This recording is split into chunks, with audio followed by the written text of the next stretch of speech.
Syedaralun, warga Kabupaten Kluth Tengah, Kabupaten Aceh Selatan digegerkan dengan penemuan sosok mayat seorang laki-laki pada Sabtu 15 April 2023 sekitar pukul 17 waktu Indonesia bagian Barat. Sosok mayat laki-laki dengan luka di leher diduga korban pembunuhan tersebut ditemukan di dalam semak-semak di Kampung Siurai-Urai, Kecamatan Kluth Tengah, Kabupaten Aceh Selatan.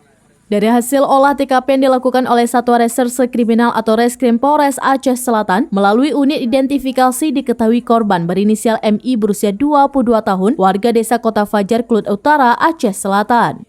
Kapolres Aceh Selatan AKBP Nova Suryandaru melalui Kasareskrim Ibtu Deno Wahyudi mengatakan penemuan mayat ini berdasarkan laporan dari warga. Anggota unit identifikasi dan Kapolsek Kluth Tengah langsung turun ke lokasi dan melaksanakan olah tempat kejadian perkara atau TKP.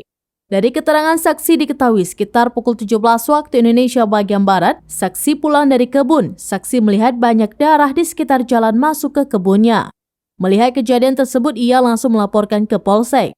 Kasareskrim Polres Aceh Selatan Ibtu Deno Wahyudi mengatakan pihaknya juga akan mendalami kasus dan motif dugaan pembunuhan ini. Korban ditemukan di semak-semak dengan kondisi leher mengalami luka. Korban kini telah dievakuasi ke Rumah Sakit Yulidin Awai Tapak Tuan untuk proses otopsi.